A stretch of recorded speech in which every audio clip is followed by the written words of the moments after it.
எங்கள் தோட்டத்துக்கு 2 நாய்க்குட்டி தேவைப்படுது. அந்த நாய்க்குட்டியை தேடும் பொழுது தான் இந்த இடம் தென்பட்டது. இங்கே நிறைய மாட்டு முட்கள் வீசப்பட்டிருந்தது. பக்கத்தில் மாட்டு கடை ஒன்று இருந்தது. இருந்தாலும் இந்த இடத்துல தான் நாய்க்குட்டி இருக்கும் அப்படின்னு தேட பார்த்தோம். நாங்கள் நினச்ச மாதிரியே அங்கே ஒரு சிறு நாய்க்குட்டி செத்தது போல இருந்தது. ஆனால் அது சாகலை, அதுக்கு உயிர் இருந்தது. இங்கே பாருங்க, இந்த நாய்க்குட்டி தான் அது. இதுக்கு உயிர் இருக்குது, ஆனால் அதால் எழும்ப முடியலை. இன்னும் ஒரு வெள்ளை நாய்க்குட்டி எங்களை பார்த்து அப்படியே பசிக்கு கதறி கொண்டிருந்தது. அது ஏதோ தாகத்தில் இருக்கிற மாதிரி எங்களுக்கு புரிஞ்சுது.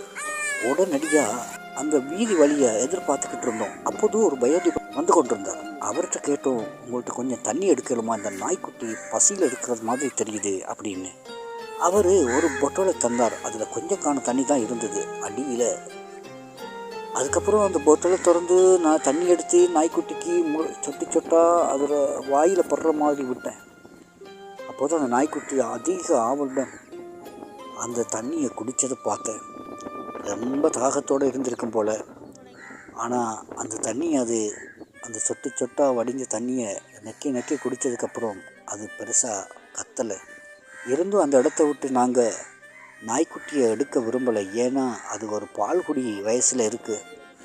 இருந்தாலும் அந்த இடத்த விட்டு நகரும்போது எங்களை பார்த்து இன்னும் அதுக்கு பசி இருக்கிறதை போல் அந்த நாய்க்குட்டி எங்களை பார்த்து அழுததை நாங்கள் பார்த்தோம்.